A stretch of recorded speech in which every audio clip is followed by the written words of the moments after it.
अब आपको सुनवाता हूं असदुद्दीन ओवैसी की बात। ओवैसी ने आज हैदराबाद में जुम्मे की नमाज के बाद तकरीर के दौरान बीजेपी और आरएसएस पर खूब हमले किए। बोले उन्होंने बीजेपी की सरकार पर रमजान के महीने में मुसलमानों को टारगेट करने की बात कही। कहा केंद्र सरकार ईद में वक्फ प्रॉपर्टी बिल लाने वाली है, इसका मकसद मुसलमानों से उनकी प्रॉपर्टी छीनना है। इसके बाद ओवैसी ने औरंगजेब का मुद्दा उठाया और कहा महाराष्ट्र में औरंगजेब की कब्र को लेकर जो विवाद हो रहा है उसकी जड़ बीजेपी है। नागपुर में जो कुछ हुआ उसके पीछे कोई और नहीं, खुद मुख्यमंत्री देवेंद्र फडणवीस हैं। ओवैसी ने कहा कि महाराष्ट्र सरकार राज्य का माहौल खराब कर रही है, हिंदू और मुसलमानों के बीच नफरत फैला रही है। नागपुर में जो झगड़ा हुआ, जो आरएसएस के लोग चादर को जलाए जिस पर कुरान करीम की आयत थे, उनको पुलिस स्टेशन में हजरत पुलिस ने बेल दे दी और 50 या 60 बच्चे अभी जेल में हैं। और चीफ मिनिस्टर बोल रहे जो साजिश की उनकी खबर खोद दूंगा। अरे जो करे, फोटो नहीं दिख रही आपको? आप ही के बयान की वजह से हुआ ना। आप ही के शहर में महाराष्ट्र का मुख्यमंत्री बोलता है, इस तरह का बयान उसके वजीर देते हैं कि वो निकाल देंगे, और फिर जब गड़बड़ होती बोलते नहीं नहीं वो पिक्चर की वजह से गड़बड़ हुई। अच्छा, पिक्चर की वजह से गड़बड़ हुई? तुम क्या कर रहे थे? तुम्हारा ही शहर है ना वो नागपुर।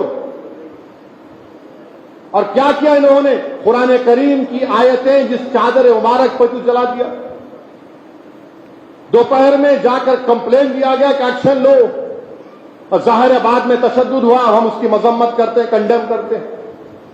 मगर आप बोल रहे पिक्चर की वजह से हुआ। अच्छा, पिक्चर की वजह से हो रहा है सब। और आप क्या कर रहे हैं? हाथों में मेहंदी लगी हुई है आपकी। आप हुकूमत आपकी, पुलिस आपकी, इंटेलिजेंस फेलियर आपका। क्यों कर रहे हैं सब ये? अरे लॉ एंड ऑर्डर अगर पैदा हो रहा है तो तुम्हारी वजह से हो रहा है। तुम्हारे जो लोग आज वजीर बने बैठे हैं वो मुसलमानों के खिलाफ गंदगी, बकवास और जहर को फैलाकर मंत्री बन चुके हैं। उनको कुछ नहीं कर रहे हैं। ये खबर को निकाल देंगे, उसको निकाल देंगे, ये निकाल देंगे। अरे रूल ऑफ लॉ से चलेगा या तुम्हारी मनमानी से चलेगा? बताओ हमको। बोल दो कि इस देश में कानून नहीं है, जिसकी लाठी उसकी बैल चलेगा क्या? फिर रूल ऑफ लॉ कहां है? फिर आइन से चलेगा, संविधान से चलेगा, या तुम्हारे जोर पर चलेगा? इसके बाद ओवैसी ने उत्तर प्रदेश की बात की। संभल के नेजा मेले का मुद्दा उठाया। संभल में प्रशासन ने सालार मसूद गाजी की मजार पर लगने वाले मेले को इस बार परमिशन देने से इनकार कर दिया है। इस पर हैदराबाद में ओवैसी बोले कि 1000 साल से जो मेला चल रहा था उसे क्यों रोका गया? अगर सरकार को लगता है कि मसूद गाजी लुटेरा था तो और कौन कौन बादशाह लुटेरे थे और कौन कौन देशभक्त थे? सरकार कानून बनाकर उन सबकी लिस्ट पब्लिश कर दे। ओवैसी ने कहा कि इस तरह के विवाद बीजेपी के नेता जानबूझकर पैदा कर रहे हैं जिससे मुसलमानों को दबाया जा सके। कोई एक मेला लगाते उत्तर प्रदेश में, एक पुलिस के ऑफिसर का वीडियो देखा, नहीं उन्हें लुटेरा था, तुम मेला नहीं लगाना। कैसे मालूम तुम कौन लुटेरा था? नहीं लुटेरा था, तुम नहीं लगाना। अच्छा, लिख के दे दो लुटेरा था, कानून बना दो लुटेरा था, और हमको बताओ लुटेरों का कौन, कानून बना के बोलो ये सब लुटेरे हैं, और हमको ये बताओ कि कौन लुटेरा नहीं था उसका भी कानून बनाओ।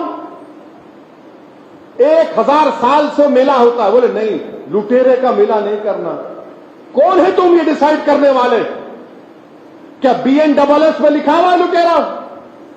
क्या कानून में लिखा गया लुटेरा? नहीं, नाम वो है लुटेरा। अरे तुम क्या कर रहे हो उस देश को? तुम कहां ले जाकर छोड़ रहे हो उसको? ओवैसी को हर मामले में हिंदू मुसलमान दिखाई देता है। महाराष्ट्र में औरंगजेब के नाम पर विवाद समाजवादी पार्टी के नेता अबू आजमी के बयान से शुरू हुआ था। इसके बाद औरंगजेब की कब्र हटाने की मांग उठी थी। देवेंद्र फडणवीस ने उसको सपोर्ट किया था। यह बात ओवैसी को बुरी लगी, लेकिन आज फडणवीस ने जो ऐलान किया है उससे ओवैसी को अभी और मिर्ची लगेगी। आज महाराष्ट्र सरकार ने फैसला किया कि वो उत्तर प्रदेश में आगरा के किले के पास उस जगह पर छत्रपति शिवाजी महाराज का एक भव्य स्मारक बनाएगी जहां शिवाजी को मुगल बादशाह औरंगजेब ने कैद करके रखा था। और शिवाजी महाराज औरंगजेब के सुरक्षा कर्मियों को चकमा देकर कैद से छूटने में कामयाब हुए थे। आगरा में शिवाजी महाराज के स्मारक को बनाने की मंजूरी सरकार से मिल गई है। इसका गवर्नमेंट ऑर्डर भी जारी हो गया है। देवेंद्र फडणवीस की सरकार के मंत्रियों ने कहा कि आगरा के कोठी मीना बाजार में महाराष्ट्र सरकार जमीन एक्वायर करेगी और यहां पर छत्रपति शिवाजी महाराज का एक भव्य स्मारक बनेगा। यह स्मारक शिवाजी महाराज की वीरता और साहस का प्रतीक होगा। आपको बता दूं कि मुख्यमंत्री देवेंद्र फडणवीस ने शिवाजी महाराज की आगरा में स्मारक बनाने की इच्छा जाहिर की थी। पिछले महीने आगरा में एक जनसभा में फडणवीस ने कहा था कि ऐसा स्मारक बनाएंगे कि लोग ताजमहल से ज्यादा छत्रपति शिवाजी का स्मारक देखने जाएंगे। भव्य दिव्य स्मारक बनेगा, लेकिन एक याचक के रूप में मैं आपके माध्यम से योगी जी से प्रार्थना करना चाहता हूं, हमें आप अनुमति दीजिए।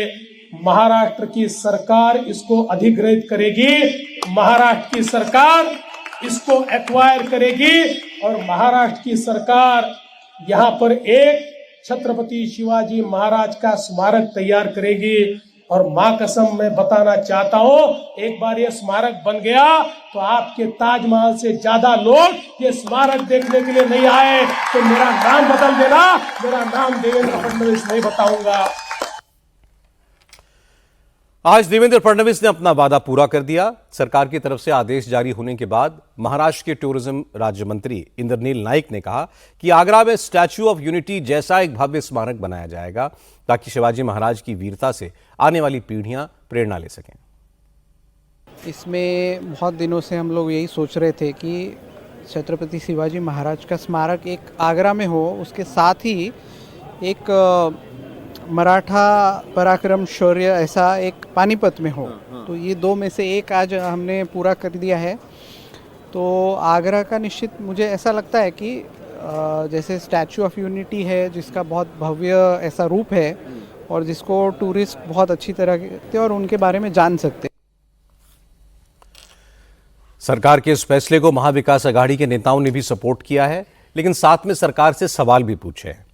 महाराष्ट्र कांग्रेस के पूर्व अध्यक्ष नाना पटोले ने कहा कि आगरा में शिवाजी का स्मारक बने, अच्छी बात है, लेकिन अरब सागर में बनने वाले छत्रपति शिवाजी के उस स्मारक का क्या हुआ जिसका भूमि पूजन प्रधानमंत्री नरेंद्र मोदी ने किया था? उसका स्वागत ही करते हम लोग, लेकिन नरेंद्र मोदी जी ने अरबी समंदर में मुंबई में भव्य स्मारक छत्रपति शिवाजी महाराज का बनाने का 2019 में जिसका भूमि पूजन किया था, उसका क्या हुआ?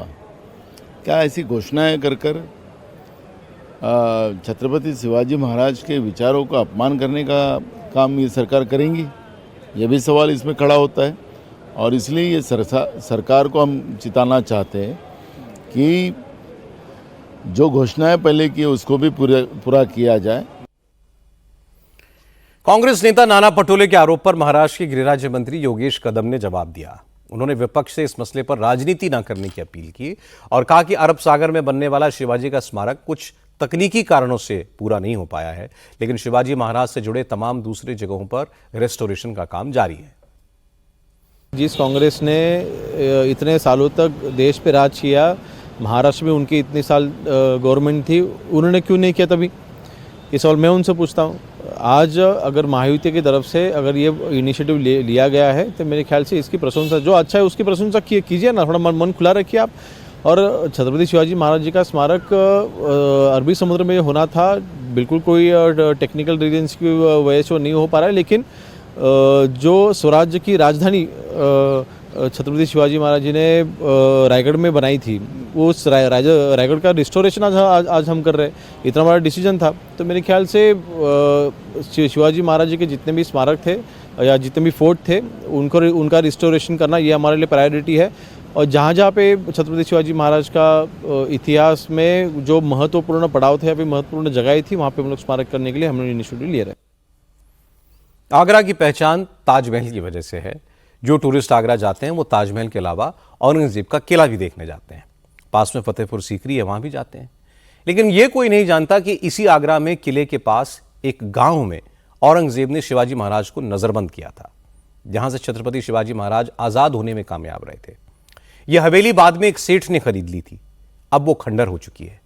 कोई इस बारे में, इतिहास के बारे में नहीं जानता, लेकिन देवेंद्र फडणवीस ने शिवाजी महाराज के शौर्य से जुड़े इस स्थान पर भव्य स्मारक बनाने का ऐलान किया है और इस नेक काम के लिए योगी आदित्यनाथ, देवेंद्र फडणवीस उनकी पूरी मदद करेंगे।